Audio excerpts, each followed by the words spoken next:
ሰላም እንደምን አላችሁ ውድ ቤተሰቦቻችን፣ በዛሬ ቪዲዮአችን አንድ ወሳኝ መረጃ ነው ወደ እናንተ ላደርስ የተገናኘ ነው። ወሳኝ መረጃ ወደ እናንተ አደርሳለሁኝ። ይህ ወሳኝ መረጃም በጎረቤታችን እንደ ጅቡቲ፣ ኬንያ እንዲሁም ሌሎች በሱዳን አካባቢ ያሉ ሀገራቶች እንዲሁም ደግሞ ከሌሎችም ማረፍ ስንል ያለምንም ቪዛ ወደ ፈለጋችሁበት ሀገር እንድትሄዱ የፈቀዱ ሀገሮች ናቸው እነዚህ የጠቀስኳቸው። ከነ ሙሉ ማብራሪያው ይህንን ቪዲዮ እንድትከታተሉ ጋብዣችኋለሁኝ። ሙሉ ማብራሪያ ሰጣለሁኝ። ያለምንም ቅድመ ቪዛ ምንም አይነት ቪዛ ሳያስፈልጋችሁ በፓስፖርት ብቻ ወደ ፈለጋችሁበት ሀገር እንድትሄዱ የፈቀዱ ሀገራቶች ናቸው። እነኚህና ሌሎችም ሀገራቶች አሉ። ከጠቀስኳቸው ውጭ ያሉ ሌሎችም ሀገራቶች አሉ። እነሱን ሀገራቶች እነግራችኋለሁኝ። ቻናሉን ሰብስክራይብ በማድረግ ቤተሰብ ይሁኑ። ቀጥታ ወደ ዛሬው ቪዲዮአችን አለፍን። እንግዲህ በርካታ ኢትዮጵያውያን ወደ ፈለጉበት ወደ አውሮፓ፣ ወደ ኤዥያ እንዲሁም ወደ ደቡብ አፍሪካ በፕሌን እንዲሁም በየብስ የተለያዩ አማራጮችን በመጠቀም በፍቃድ የፈቀዱ የጎረቤት ሀገራቶች አሉ። እነሱን በመጠቀም ወደ ፈለጉት ሀገር ወደ ውጭ ሀገር ይወጣሉ። ታዲያን ይህንን የሚፈቅዱ ሀገራቶች ምንም አይነት ቪዛ ሳያስፈልግ በፓስፖርት ብቻ ወደ ፈለጋችሁበት ሀገር እንድትሄዱ ትራንዚት እንድታደርጉ የሚፈቅዱ ሀገራቶች የትኞቹ ናቸው? እነዚህን ሀገራቶች እነግራችኋለሁኝ። የመጀመሪያዋ ጅቡቲ ናት። ጎረቤታችን ጅቡቲ የኢትዮጵያ ዜጎች ወደ ጅቡቲ ለመግባት የሚያስፈልጋቸው አንድ ብቻ ቪዛን የሚተካ አንድ ፎርም አለ። እሱን በመሙላት ፓስፖርት ብቻ በመያዝ ለ6 ወር የሚያገለግል ወይም ኤክስፓየርድ ያልሆነ ፓስፖርት ብቻ በመያዝ ወደ ፈለጋችሁበት አገር እንድትሄዱ ትፈቅዳለች። ማለትም በአየር ክልሏ ማለት ነው። በየብስ ወይም በየብስ አሊያም ደግሞ በዚህ በቀይ ባህር ላይ እንዲሁም በጀልባ ምናምን መጓዙ እሱ አስፈላጊ አይደለም። ብዙ ሰዎች ሕይወታቸውን አጠውበታል። የሚመከርም አይደለም። እኔ ግን መረጃውን የምነግራችሁ የሚፈቅዱት ሀገራቶችን ነው። ያለምንም ቅድመ ቪዛ ሳይጠይቁ በፓስፖርት ብቻ ወደ ሌሎች ሀገራቶች የሚያዘዋውሩ የሚፈቅዱ ሀገራቶችን ብቻ ነግራችኋለሁኝ ማለቴ ነው። እንግዲህ የኢትዮ ጅቡቲ ባቡር መስመር አለ። ታዋቂው የኢትዮ ጅቡቲ መስመር በመኪና በመጓዝ በርካቶች ወደ ጅቡቲ ይገባሉ። ከጅቡቲም ደግሞ ወደ ውጭ ሀገር የሚወጡበት መንገድ ነው ዋነኛው መንገድ። ታዲያ ጅቡቲ እንዴት ነው የምትፈቅደው ያለምንም ቪዛ በፓስፖርት ብቻ ወደ ሌሎች ሀገራቶች እንድትፈልሱ ወይም እንድትሄዱ የምትፈቅደው በምን አይነት መንገድ ነው የሚለውን እንመልከት። የኢትዮጵያ ዜጎች ጅቡቲ ለመግባት መጀመሪያ የኤሌክትሮኒክ ቪዛ የሚባል ቪዛ የሚባል የኤሌክትሮኒክ ቪዛ አስቀድመው ያወጣሉ ወይም ይሞላሉ። በኦንላይን ማለት ነው። ቪዛን የሚተካ ነው። ይህ ቪዛን የሚተካ ነው። ቀላል ነው። ይህንን በእጃቸው ያስገባሉ። ቁጥር ነው። የኤሌክትሮኒክ ቪዛ ይባላል። ይህንን አስቀድመው ያወጣሉ። ማውጣት ይኖርባቸዋል ማለት ነው። ግልጽ ነው። ኤሌክትሮኒክ ቪዛ የሚባል ቪዛ በኦንላይን ነው የምታመለክቱት። ምንም የሚያስቸግር ነገር የለውም። እሱን ታወጣላችሁ መጀመሪያ። ከዛ በኋላ ምንድነው የሚደረገው? በሁለቱ ሀገራት መካከል ያለው የንግድ ትራንስፖርት ትስስር ጠንካራ በመሆኑ ለቱሪዝምም ሆነ ለንግድ በየብስ መሻገር ይቻላል ማለት ነው። በዚህ መልኩ ቀጥታ ወደ ጅቡቲ መግባት ይቻላል ማለት ነው። ፓስፖርት በመያዝ ለንግድ ወይም ለቱሪዝም በሚሄዱ መኪናዎች በተለያዩ አጋጣሚዎች በተለያዩ በግልም ቢሆን በግል መኪናም ቢሆን ልክ በትራንስፖርት መልክ ወደ ጅቡቲ ትገባላችሁ። ከዛ በኋላ ጅቡቲ ከደረሳችሁ በኋላ የኤሌክትሮኒክ ቪዛችሁን ታሳያላችሁ። የኤሌክትሮኒክ ቪዛ ቪዛ የሚሰኝ እሱን ትጠይቃላችሁ። እሱን በማሳየት ኤክስፓየርድ ያልሆነ ፓስፖርት በመያዝ ጅቡቲ ታርፋላችሁ። ከጅቡቲ ወደ ፈለጋችሁበት ገንዘብ ያስፈልጋችኋል። ነጻ አይደለም። የሚፈቅዱበትን መንገድ ነው የምነግራችሁ። በርካቶችም የወጡበት መንገድ ነው። ከጅቡቲ የጅቡቲን አየር መንገድ በመጠቀም ወደ ፈረንሳይ ወደ ፈለጋችሁበት መሄድ ትችላላችሁ ማለት ነው። ፓስፖርት አውጥታችሁ ነው በጅቡቲ ማለት ነው። ኤሌክትሮኒክ ቪዛን ያኛው ኖርማሉን ቪዛ የሚተካ ማለት ነው። ወደ ምትሄዱበት ሀገር የሚላክላችሁን ቪዛ እሱን የሚተካ ነው። አንደኛው ይህ ነው። ሌላኛው ኬንያ ናት። ጎረቤታችን ኬንያ ከቅርብ ጊዜ ወዲህ በተለይ ለኢትዮጵያን ትልቅ እድል ከፍታለች። ያው ኢትዮጵያና ኬንያ ያው ተመጣጣኝ ናቸው። ኢኮኖሚያቸው ተመሳሳይ ኢኮኖሚ ነው ያላቸው። ሆኖም ግን ጎረቤት ሀገር ኬንያ ለኢትዮጵያን ነጻ ጉዞ ማለትም ያለምንም ቅድመ ሁኔታ በፓስፖርትና በመታወቂያ ብቻ ወደ ኬንያ መዘዋወርና መንቀሳቀስ እንደሚቻል ፈቅዳለች። ከዚህም ባሻገር በሞያሌ ድንበር በኩል በመኪና መሻገር ይቻላል፣ በነጻ ማለት ነው። ማለት በነጻ ሲባል የትራንስፖርት ይከፈላል። መንገዱ አስፓልት በመሆኑ ለግል መኪናም ሆነ ለሕዝብ ማመላለሻዎች ምቹ ነው። ከዚህ ባሻገር የቪዛ ሁኔታ አለ። ኬንያ ለኢትዮጵያን ቪዛ ፍሪ የሚባል መብት ሰጣለች። ነጻ ቪዛ ማለት ነው። ነጻ ቪዛ ሰጣለች።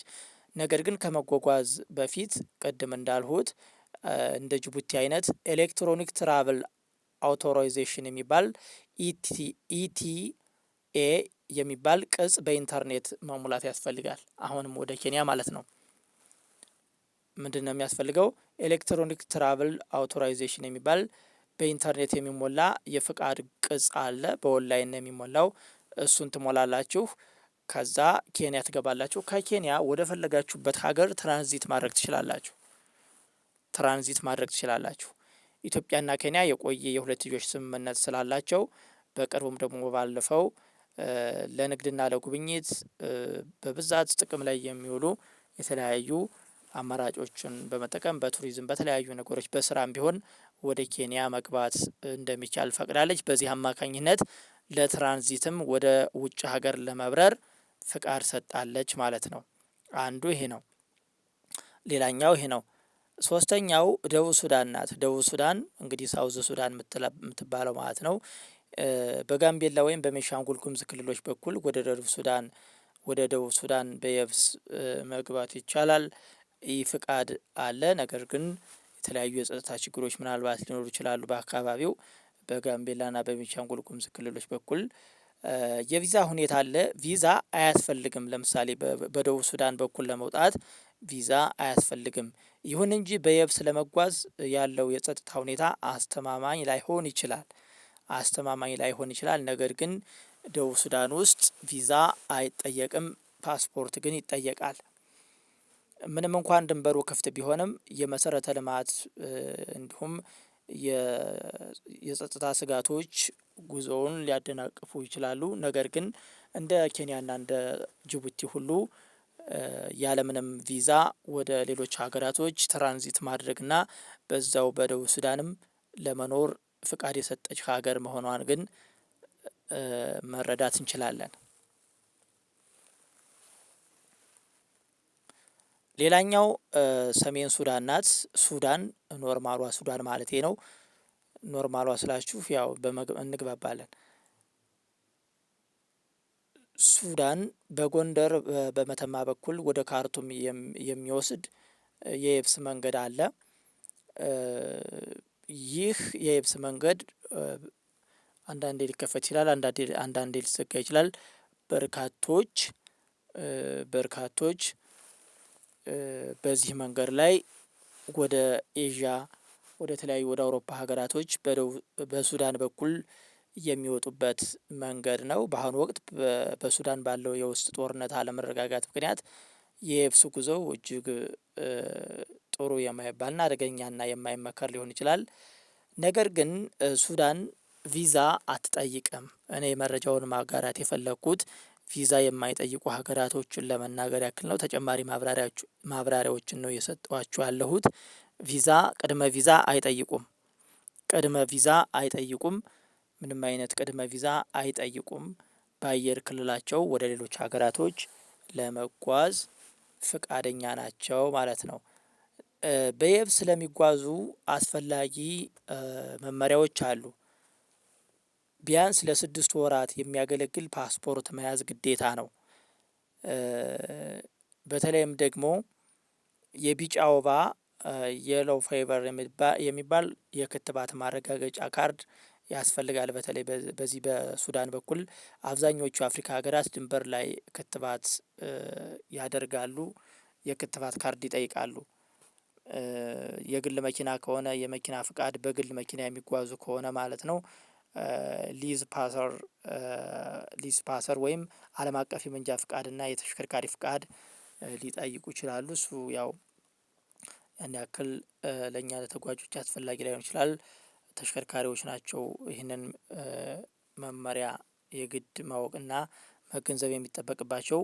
ሌላኛው የድንበር ሁኔታዎች በየጊዜው ስለሚቀያየሩ ጉዞ ከመጀመር በፊት የሚሄዱበትን ሀገር ኤምባሲ ማነጋገር።